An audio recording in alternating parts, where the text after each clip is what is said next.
はい、こんにちは、しんやでこんにす。ちは。5年ぐらい前にですね、はい。初歩的な質問コーナーをやったんですよ。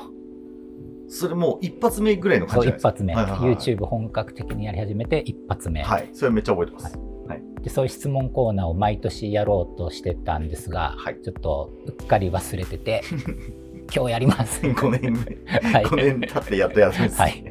あ、でもいいかもしれないですね、逆に。はいはい。で、前もってインスタで募集したんで、あ、なるほど、なるほど。はそれをやっていく感じはいですね。その中から、ちょっと厳選して30個ぐらいを藤枝君に選んでもらってわかりました。答えていきます。はい、わかりました。ちなみに、はい。好きな食べ物とか、なぜヤモちゃんと呼ばれてるんですかみたいなはい。質問もあったんですが、はいそれは5年前のやつに言ってるんで、あなるほど。はい、それをちゃんと見てから質問を送ってください。ラクリマクリスティで一番好きな曲は何ですか？まあ、初歩的な質問ですね、これは。楽よりも難しいな。あ、難しいですね。ままあ、好きな曲が多いですね。うん多いってことですね。ひび割れた鏡に映った私を殺した後か、偏西風のどっちかですね。結構古い曲ですか？でも、どっちもインディーズからやってる曲です。どんな曲ですか、それ。僕、ちょっとわかんないんですよ。ああ、でもどっちも暗い。で、偏西風はもう、バリバリの変拍子。偏西風ってどういう感じですか？え偏西風って風ですか？いや、風の。あ学校で習ったでしょ。あ、なんか聞いたことあるですね。それが今日タイトルなんですよ。そうです。めっちゃ変拍子。逆に気になるですはね。い、聞いてください、みんな。わかりました。はい。聞きます。はい。ジョジョで一番好きなキャラクターは誰ですか？ディオですかね。おお。僕全然わかんないです。見てないです。恵比寿でしたっけ？恵比寿って言いましたけど、はい。僕見たことないんですよ。なぜかというと、一部から出てきて、はい。僕は一部が一番好きなんで、一部のキャラなんですね。はい。で一部の時はすごい悪いやつだったんだけど、はいはいはい。3部でまた出てきて、はい。極悪になってました。でもそれが一番好きなんですか？それ一番好きです。敵キャラなんですね。敵キャラです。わかりました。アマチュアの頃はどこのメーカーのドラムを使ってましたか？最初に買ったのは、マックストーンっていうメーカー。うわー、あったかもしんないですね。僕見てたのは、雑誌のあるじゃないですか。バンヤルとかで途中になんか挟まれてくるんですよね。それで買った。格安みたいな、ギターとかドラム。それですか？それを渡辺楽器っていう、あるっすね。楽器屋の通販のページで買った。それ、物はどうやって届くんですか？段ボールに。もう家に届くんですね。1個にまとまって届いた。普通の2タム1フロアの普通のセットで、6万弱ぐらい。安っ。キックとハットのスタンドみたいな感じですか？もうスネアも、で、シンバルも3枚ぐらいついてて。はいはいはいはい。基本のセットですね。めっちゃ安いですね。めっちゃ安い。多分今買えないですよ、それでは絶対。いや、でも今なんかゼンっていうメーカーで、はい。もう同じぐらい安いになるから。そうなんですね。ゼンはシンバル結構いいって有名そう。そうなの？そうっす。サウンドハウスで買えるんで、皆さん。わかりました。ゼンですか？ゼンです。じゃあチェックしてみてください。クリーチャーの曲で好きな曲を教えてほしいです。なんでクリーチャーなの？これも初歩的な質問です。強いて言うなら、はい、ドリームコーラーですね。ドリームコーラー。はい。なるほど。これは作曲をラクリマのヒロさんがやってるんで。ラクリマヒロさんいいっすね。はい。その作曲者結構いろいろいるんですね。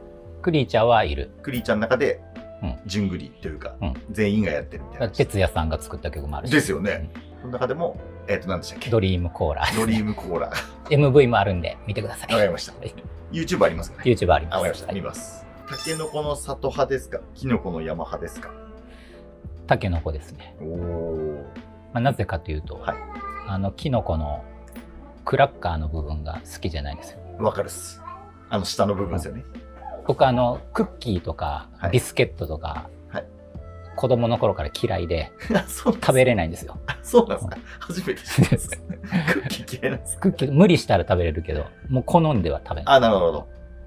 もうそれしかないってなったら食べるけどぐらいの感じです。いや、食べないかもしれない。食べないですね。クッキー、ビスケット、クラッカーの類のやつ。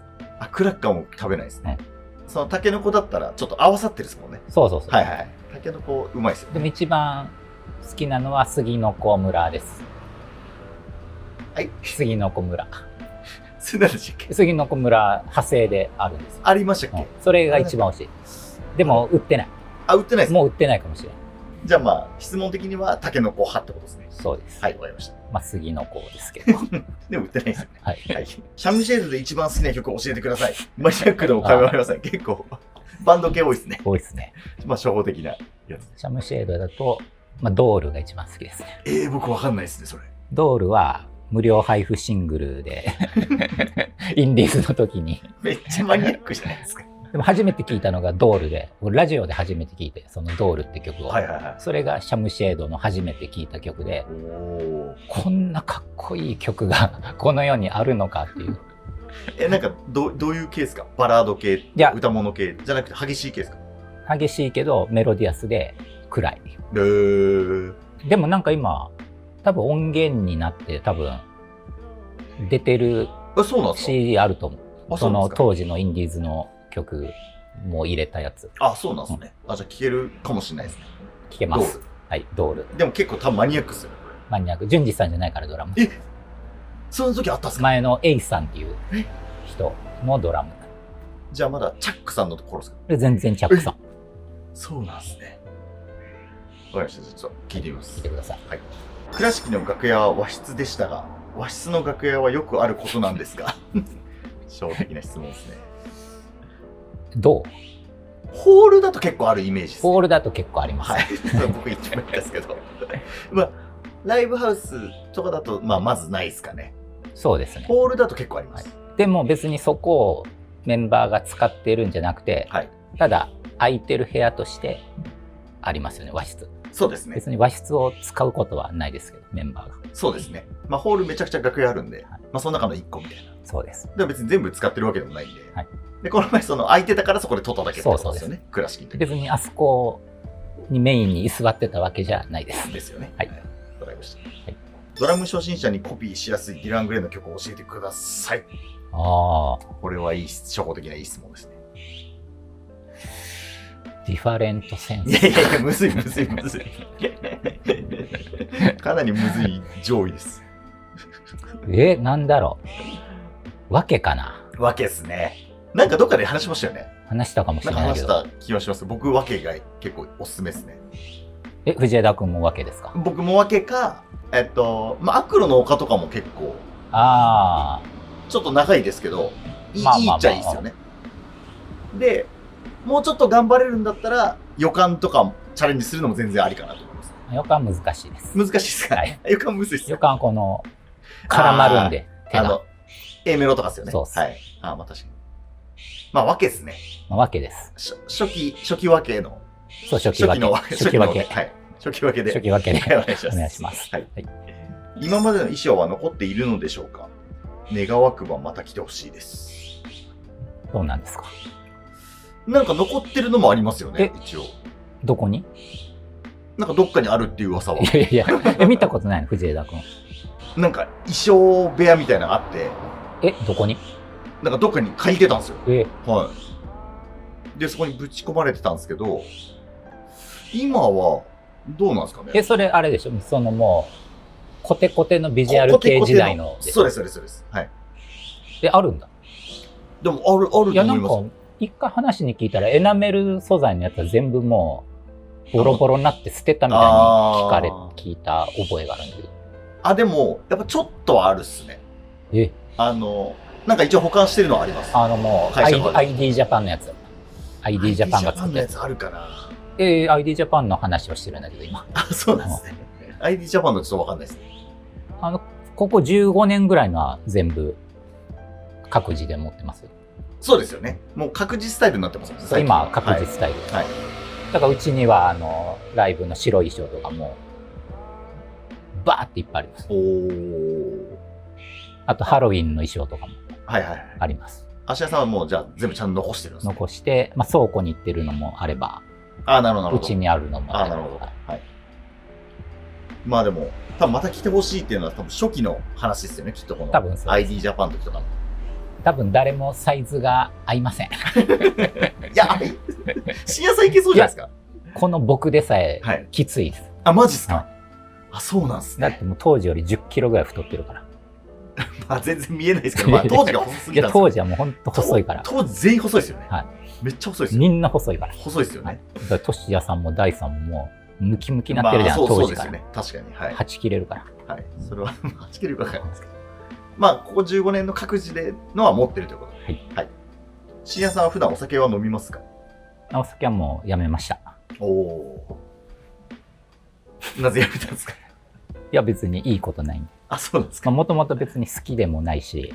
そうですよね。ただ、惰性で飲んでただけなんで。はいはいはい。その打ち上げとかで飲むみたいな。そうです。家で飲むことはなかったんですよ。もう 100% ないです。ああ。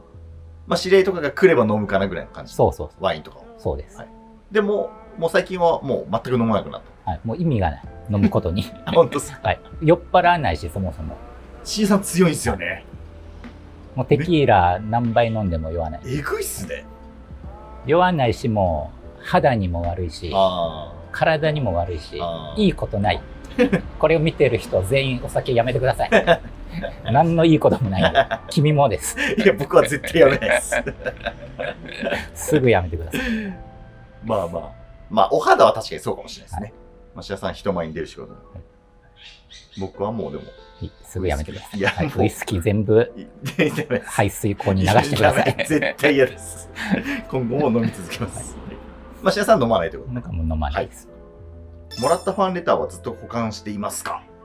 それがなんと、初めてもらったファンレターから、一昨日ぐらいにもらったファンレターまで全部取ってます。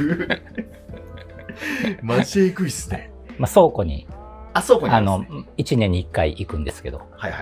いや、それでも結構な量になりますよね、多分。多分結構な量。はい。確かに、あれですもんね、志田さんも読んだやつもこう持って帰ってますもんね、必ず。全部持って帰ります。で、老後に読もうとしてるんですが、読まなそうです、多分。でも多分読みます。はい。一応老後で読むようで残してる。一応そうです。そういう意味合いなんですね。はい。なるほど。じゃあ、老後楽しみですね。老後楽しみです。また読み返す。でも何千とかですよね、もう。でも何万いってると思う、多分。いってますよね。えぐ。やばいっすね。まあ今後もじゃあ保管していくってことで。はい。はい。じゃあお願いします。深夜さんが昔好きだった光源氏のメンバーは誰ですか？私は佐藤弘之くんが好きでした。はいはいはい。うわ、難しい。結構箱推しだったからな。そうなんですね。知ってますか、メンバー。諸星さんとか知ってます。あと6人。あともう一人ぐらい分かる。いや、でもちょっとあんま覚えてないです。僕も結構世代でしょ。いや、全然世代じゃないですよ。ちょっともう、ギリ終わってたぐらいだったんで、物事ついたらも解散してたみたいな感じ。ローラースケートですよね。そう。はい。まあ、内海浩二、大沢幹雄、諸星和美、佐藤弘之、山本純一、赤坂明、佐藤敦弘の7人。まあでも、大沢幹雄さんとかは結構今でも好きかも。あ、そうなんですか。その方今やられてるんですか？なんか役者でたまに見るけど、ドラマとかで。そうなんですね。じゃあ大沢さんがまあ強いて言えば今でも好きです。まあ全員好きです。箱推しですよね。箱推し。全員の今の YouTube とかもなんか調べてみたりしてます。あ、そうなんです。YouTube やってるんです。YouTube でやってます。諸星さんもやってますか？諸星さんは個人チャンネルじゃないけど、まあなんか誰かのとかに。あ、そうなんですね。大沢さんと諸星さんが一緒になんか出てるやつとかもある。めっちゃ熱いですね。めっちゃ当時仲悪かったと言われてた、2人がもう今仲良しで。まあ時を経ても和解した感じですね。そうです。ディル・アングレイも和解します。いやいやいや、ずっと仲良しです。深夜さん、最近読んでいる本や見ている映画、ドラマはありますか？本はツアー中に犬を盗むっていうやつ見ました。何すかそれ？それ前回のツアー中読もうとしたけど時間なくて読めなくて今回読んだ本です。楽しいですか？犬を盗むです。犬を盗む。ミステリー。あ、ミステリーですね。でもすごい犬の描写が詳しい。作者犬を飼ってます多分。それ小説ですか？小説です。もうめっちゃミステリー。ミステリーなんですね。人死にます。ミステリーっぽいですね。石田さんもう完全電子ですか？電子です。じゃあもう iPad とかで見るみたいな。なるほど。で、映画は、爆弾を見ました。ネットフリで。おもろいですか？それ小説で最初読んでて、なんもピンとこなくて、で映画見たら面白かったです。なんか結構面白いって話題ですよね。見てください。わかりました、見ます。ドラマはありますか？ドラマは九条の大罪を最近見ました。ちょっとグロい系のやつですか？そう。話題になってますよね。それはおもろいですか？面白いです。続きが気になるんで、シーズン2早くしてください。今シーズン2待ちなんですか？あるかわかんないですけど。なるほど。そういうことです。変なところで終わったんで。そうなんですね。じゃあありそうですね。お願いします。最近その辺を見てると。ライブなどでもらった手紙はいつ読んでますか？終わった3分後に見てます。確かに見てるな。多分終わって3分でメイク落としますよね。で着替えもして、で3分後に読む感じですよね。終わったらこの自分の机になんかもうまとまって手紙が置いてる。僕が置いてます。僕が置いてますか？本番中にイベンターから来て、でこっちで分けて、で置いてます。それはもうその楽屋を出るまでに全部読みます。もう出るまで読んでます。出るまで読みます。たまにこぼれたりしてますけど、読めなかったり。こぼれたのはまた部屋に持ち帰って。もうじゃあその日に読むみたいな。もう絶対その日に読む。確実にその日に。むしろその日に読めなかったら読まない。読んでくださいね。たまになんかメンバーが出ちゃった後とかに出てきたりもするんですよ。ちょっと遅れちゃいましたみたいな感じで。それは読んでください。読んでます。全部読んでますよね。全部読んでます。全部読んでて全部撮ってます。で、老後の楽しみです。じゃあ今後もすぐ読んでください。すぐ読みます。子供の頃初めて買ってもらったファミコンのソフトは何ですか？ちなみに私はドラえもんです。最初にファミコン買った時に、ついてたカセットがドンキーコングジュニアでした。セット販売だったんですか？セット販売だった。なんか4つぐらいソフトがあって、そのどれか選べる、本体買う時に選べるみたいな。で、ドンキーコングジュニアにしました。それ逆にもう買わないといけないんです。買わないとセット売りってことですか？セット売りだった、買いに行った時は。じゃあそのソフト代も入ってるんですよね、多分入ってるんじゃない？なるほど。あれ、セット売りだったんか、もしかして本体が人気だから。そういうことじゃないですか、多分。抱き合わせ商法ですよ。それだわ。そうです。でもドンキーコングで、ジュニアでした。で、初めてちゃんとソフトとして買ったのは、忍者くんです。忍者くん。フ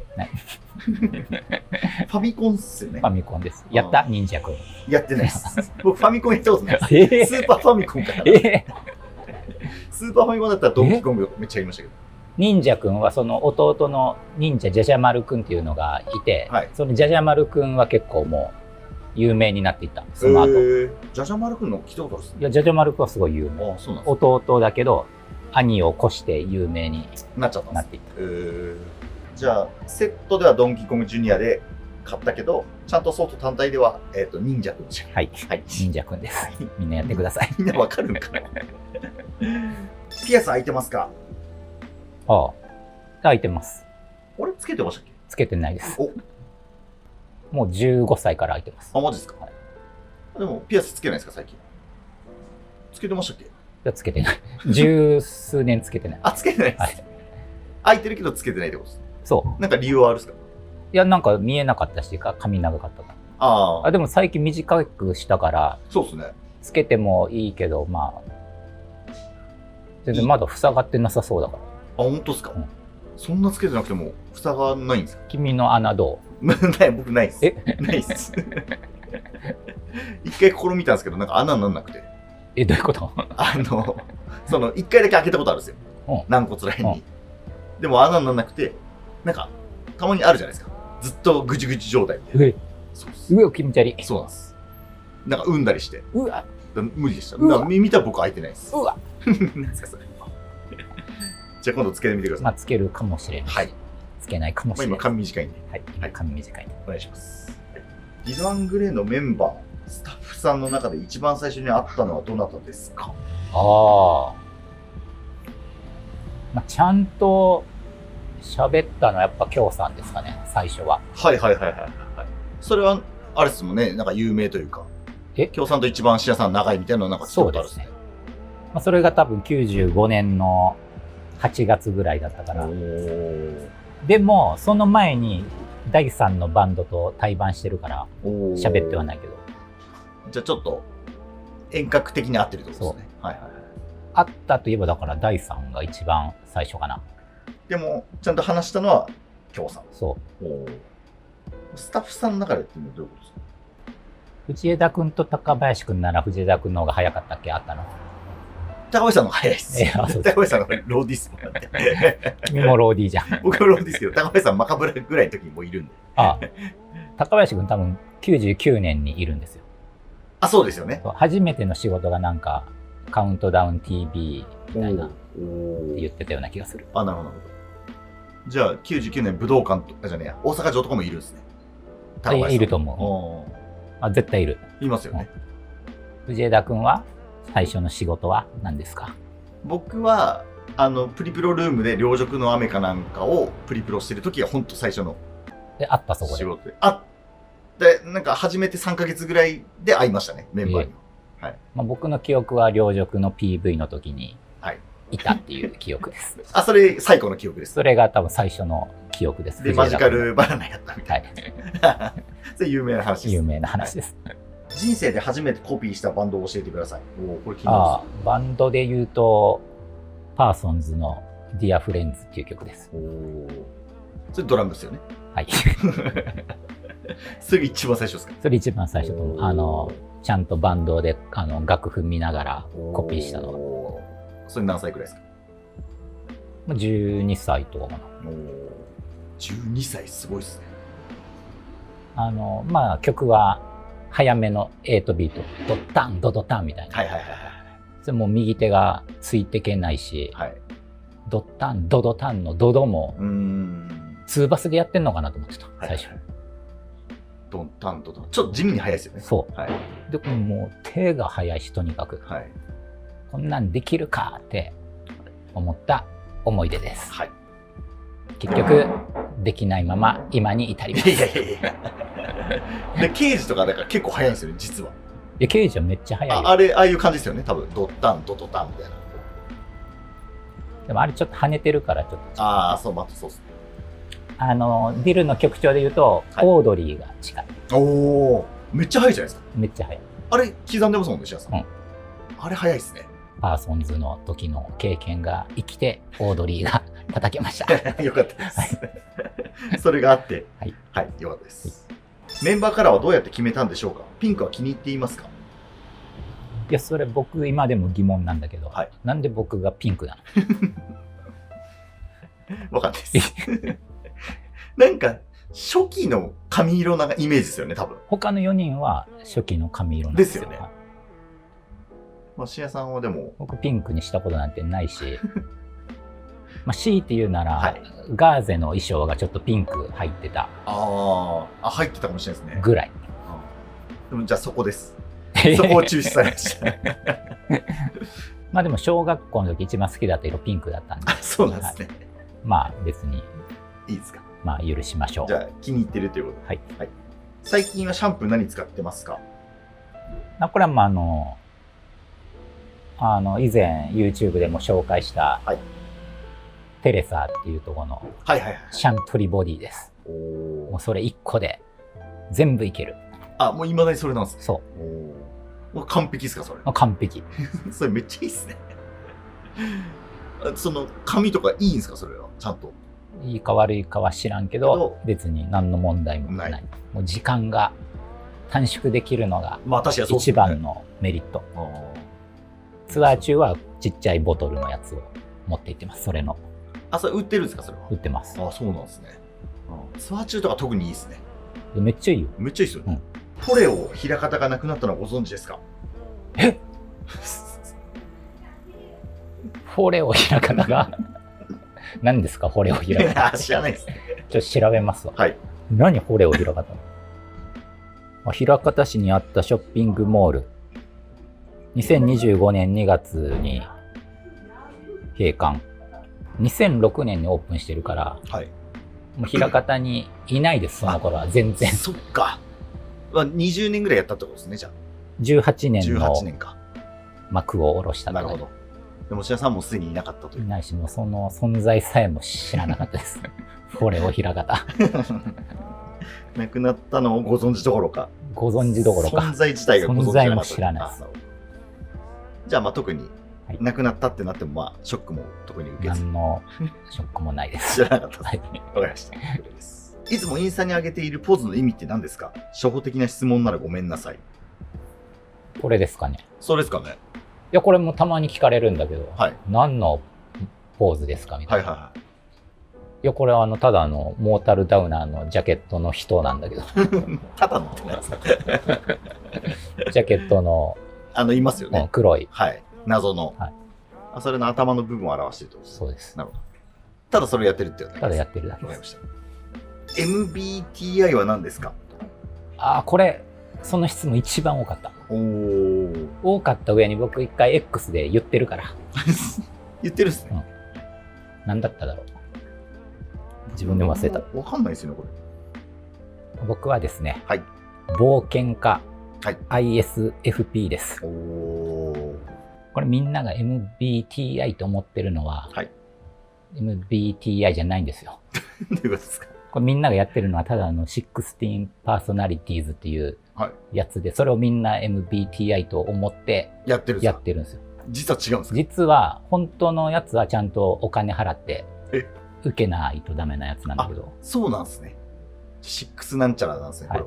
なるほど。だからその辺を勘違いしないでください。わかりました。はい。まあ、前で言う動物占いみたいな感じですね。ちょっと違うと思います。僕ちょっとやったことないんでわかんないですけど、この MBTI を。最近もサウナ行ってますか？最近ぐっと減りましたね。でも行ってはいるんですね。まあ、たまに。もう個室のやつを。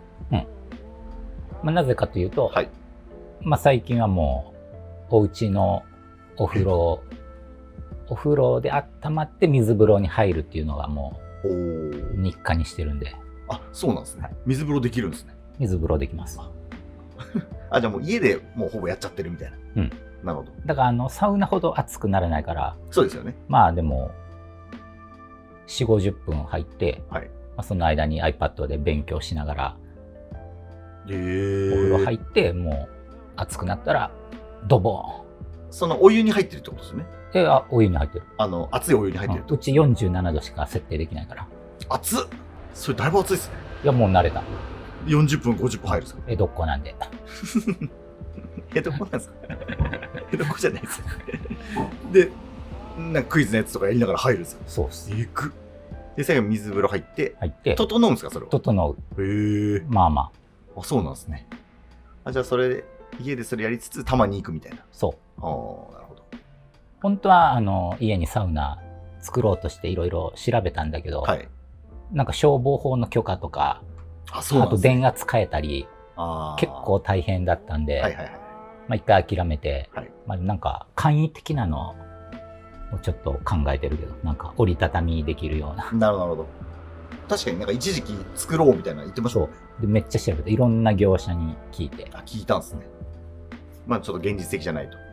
まあ、気合い入れればできますけど、そこまでの気合いはなかったです。まあでも一応そのお湯に入るっていうのでやってると。やってます。はい、わかりました。で、たまに個室も行ってると。はい。ライブ中に暗転した時に水分補給ってしてるんですか？してます。はい。でも、こんぐらいしか飲んでない。そうなんです。こんぐらいしか飲んでない。あれ、藤枝君が用意してんの？ドリンク。まあそのケータリングさんが用意したのを僕が。あれ、中身何なんですか？ポカリです。ポカリ。はい。ポカリです。味してるんですか？いや、アクエリアスかなとか。なるほど。なんかわかんないけど。その僕が入った時からそうなんで、深夜さんがそのポカリ指定にしてんのかなっていう。別にコーラとかでもいいですよ、全然買えるんだったら。全然コーラでもいいけど。本当ですか？一応ポカリでじゃあ。でも、こんぐらいしか飲んでない。じゃあ、一応飲むみたいな感じ。一応、なんか。そんなにめっちゃ喉乾いてるわけじゃないと思います。全然喉は乾いてない。大丈夫なんですね。で、ライブ後はオロポを飲んでます。あ、そうですね。はい。はい。それは最近、はい、そのサウナハマってから用意する。そうです。はい。深夜さん用で用意します。はい。深夜さんの好きなおにぎりの中身は何ですか？まあ、昆布と高菜以外ですね。それよく頼まれます、ね。はい。頼まれるときにそれ以外って言われて。昆布と高菜はもう何が美味しいか分かんないです。高菜結構美味しいですよ。実は。高菜って何あれ？なんかちょっと辛いみたいな。野菜？野菜なんですかね。そう言われるとちょっと高菜です。昆布は何あれ？海藻？昆布は昆布じゃないですかね。海藻じゃないですか。昆布ってなんか宮古昆布とか好きなんだけど、おにぎりの昆布すごい嫌いなんだけど。あれはご飯用の昆布です。ご飯用の昆布。好きなのは何なんですか逆に。もう、いや、1個だけ選ぶとしたら。ない。鮭とか、ツナマヨとか。何でもいい。別に。梅干しとか。好きでもないから、おにぎり。しょうがなく食べるだけだから、それ。何もなくてとか。何もなくて。なるほど。